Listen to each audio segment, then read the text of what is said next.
Hello.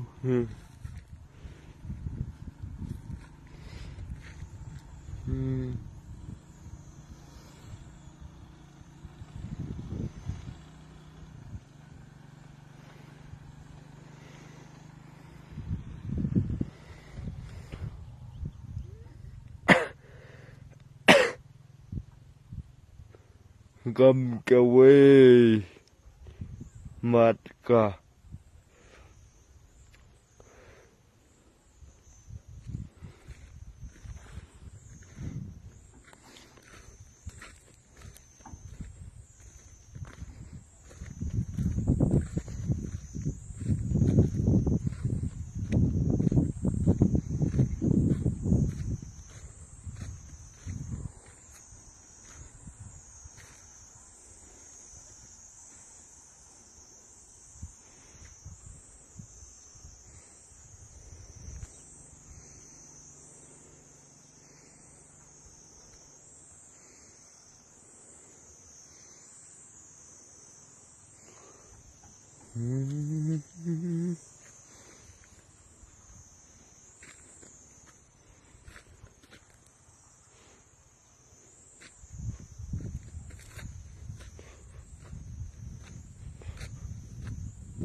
ai lộn nước kinh y kỳ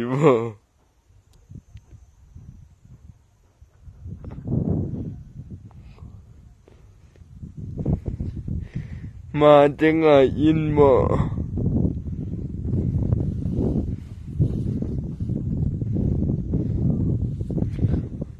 hay gì cái mà quay cho về lên gì mà bên phụ cầm mang đây này ý coi điên nào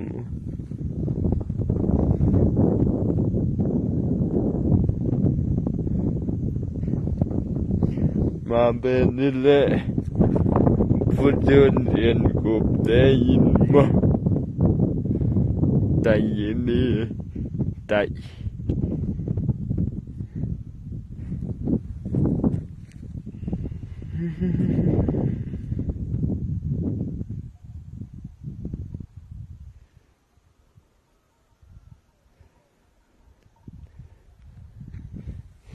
cho yên lâu đi và lùng tới nhỏ kìa kìa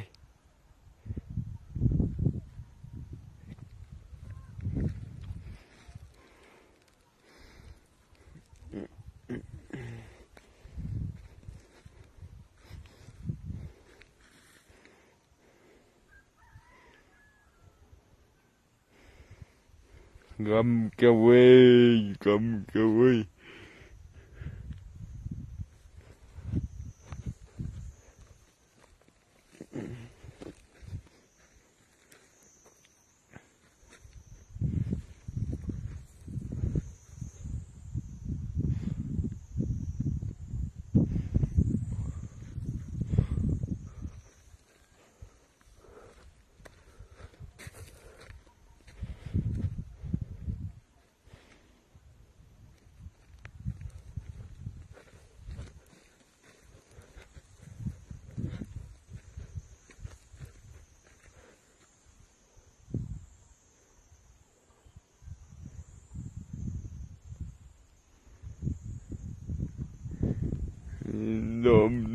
nó mày phá cái gì kỳ biết kìa người một con trẻ cực im nắm môn làm Này coi.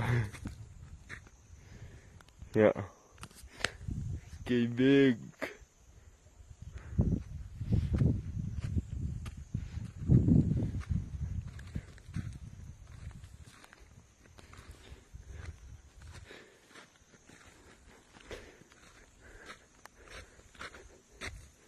Nhưng mà cái này đâu cái gì?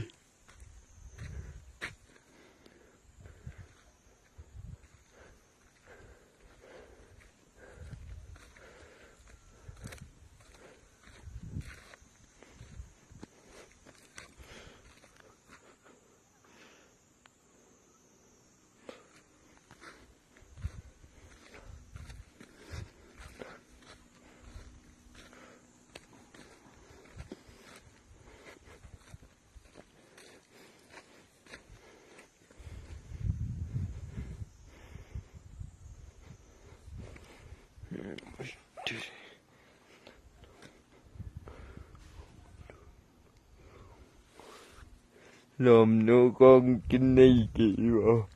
Nó đã nên cái lạc cây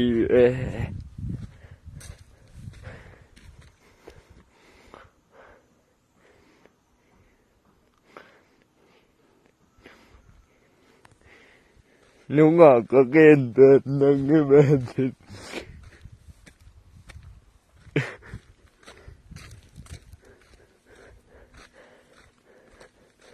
Ông đi dùng mà cái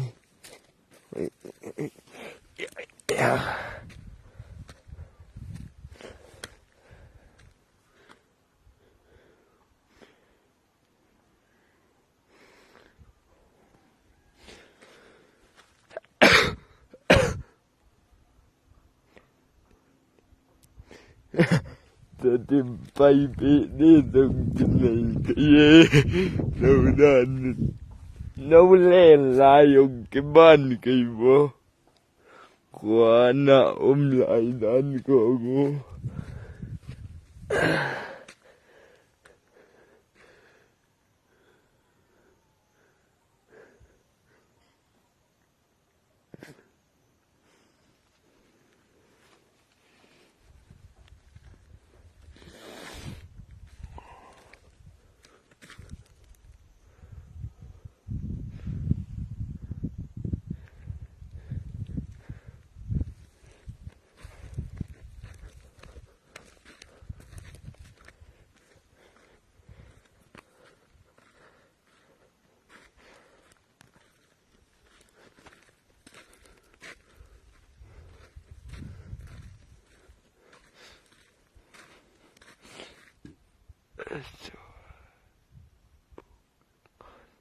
Mua liền đi, mua liền, nó ngã cái lâu.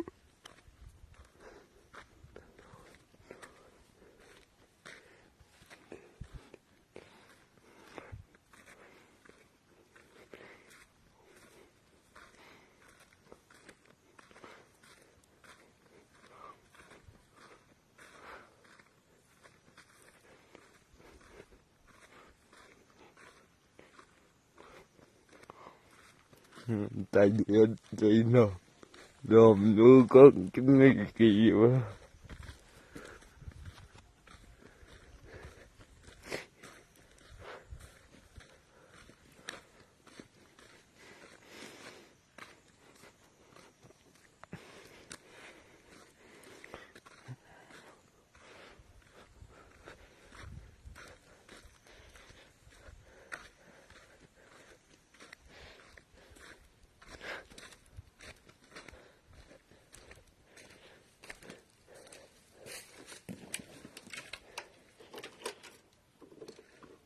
Mình liền chọc ăn kìa kìa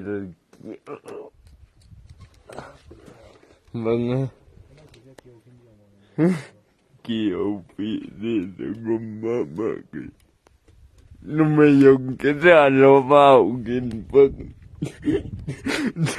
thật bị vâng nó lồm đúng không cái gì ạ vâng thật bị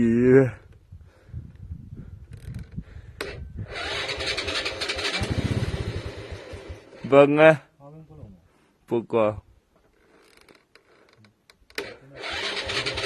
Vâng á, nhà tay cái tung tuần mà. Anh chết nu bù bù in nữa.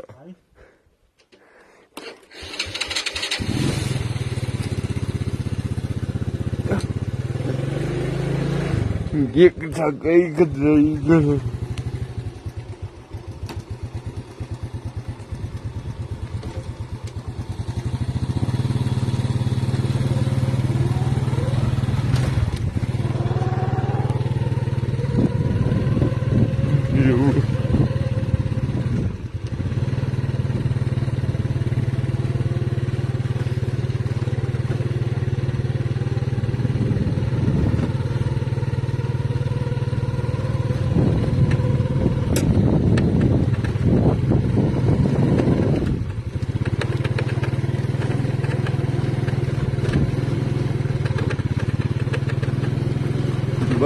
Bảo trôi về đông tầm kìm ta cái dùng tận bao đây giờ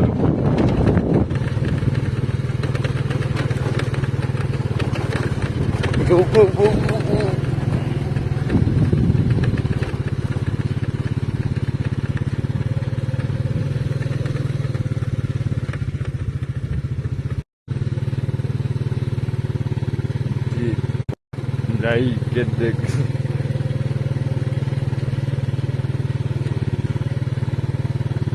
cô liên phù tuần và bất vấn đề lại bị